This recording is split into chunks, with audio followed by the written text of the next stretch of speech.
Salut chers amis en Jésus-Christ. Nous sommes au samedi de la 3e semaine de Carême et bientôt nous serons à la 4e semaine. L'Église nous propose la prophétie d'Osée au chapitre 6, versets 1 à 6. Une belle lecture. Et l'Évangile selon Saint Luc, chapitre 18, versets 9 à 14.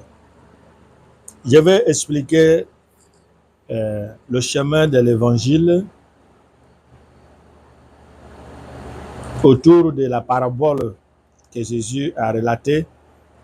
Et lorsqu'il a vu les gens qui étaient convaincus qu'ils étaient justes et qui méprisaient les autres, il a présenté la parabole d'un publicain et un pharisien qui sont allés au temple pour prier.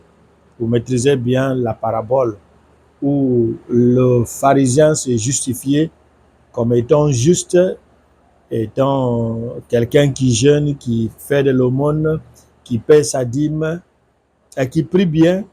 Et il a indexé le publicain qui n'est pas comme celui-là, qui est un voleur, un adultère, un bandit. Et Jésus nous dit au finish, lorsque le publicain a commencé à prier, il ne pouvait pas se lever, il ne pouvait pas lever la tête. Il a dit, prends pitié de moi, pauvre pécheur. Je ne suis pas digne de t'adresser une parole de prière. Et c'était lui qui a été justifié par Dieu. Notre thème se base sur le chemin de guérison. Le chemin de guérison. Gardons à l'esprit la parabole et revenons à la première lecture. Osée nous dit, venez, retournons vers le Seigneur. Il a blessé, mais il nous guérira.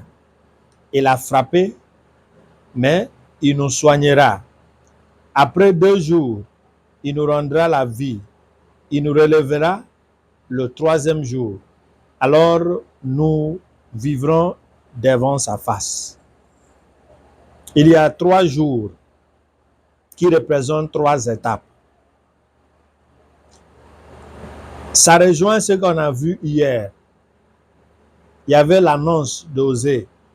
Revenez. Et lorsque vous revenez, vous direz, j'ai péché. J'avais mis mon espoir en Assyrie. Et j'ai considéré comme mon Dieu ce que ma main a fabriqué. Et Dieu va prendre à la 3e étape, je vous guérirai, je vous relèverai. Aujourd'hui, Osée reprend le même chemin.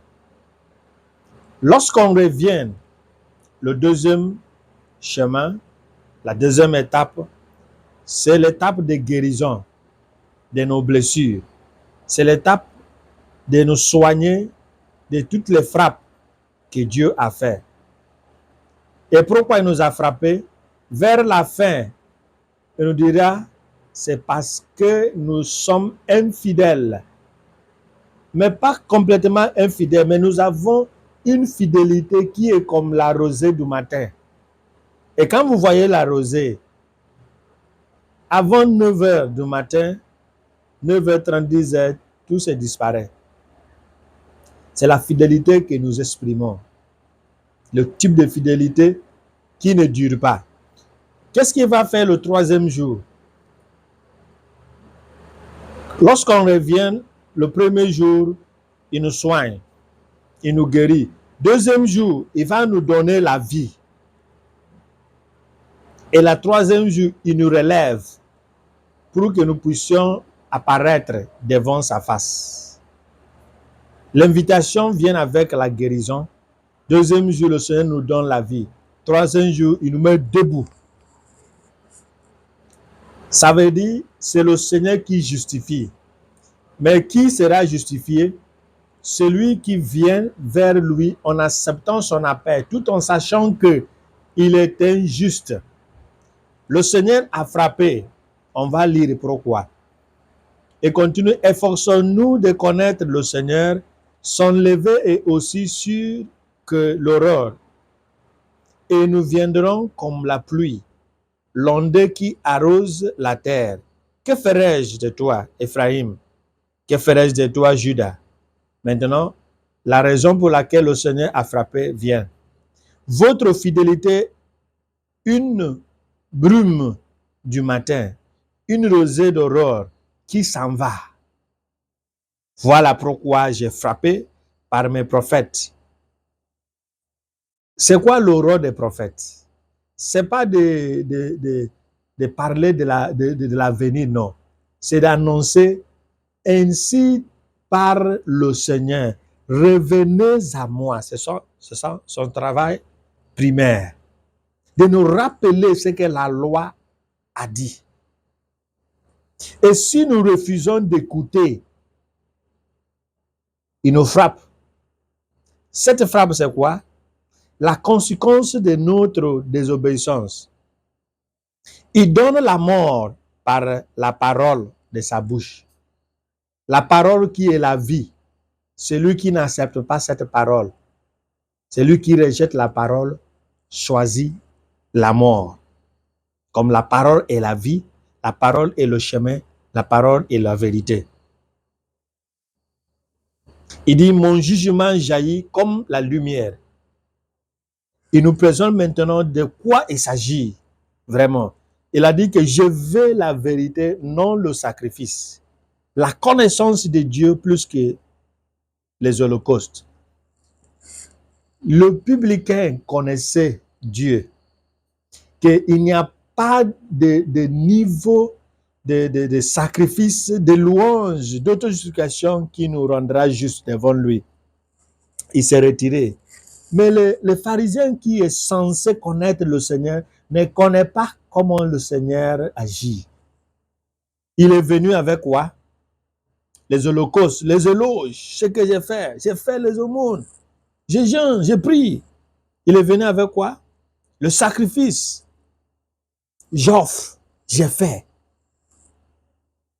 Il y a une différence entre se priver de et de faire au nom de. Quand on se prive, on décide ce qu'on doit faire. Quand on obéit, on fait ce qu'une autre veut que nous fassions. C'est la différence. Et le psalmiste nous dit, tu veux la vérité, tu veux la fidélité, Seigneur, non le sacrifice. C'est quoi la fidélité? Assieds-toi ici, je m'assois. Lève-toi, je me lève. Fais ceci, je le fais. Non pas selon ce que je veux, mais selon ce que tu veux. C'est ça, la volonté des porteurs. Demandons au Christ la grâce de nous ajuster à sa volonté, de nous guérir et de nous relever après avoir rendu vie, à notre chair sans vie, notre esprit sans vie. Qui nous bénisse le Père, le Fils et le Saint-Esprit. Amen.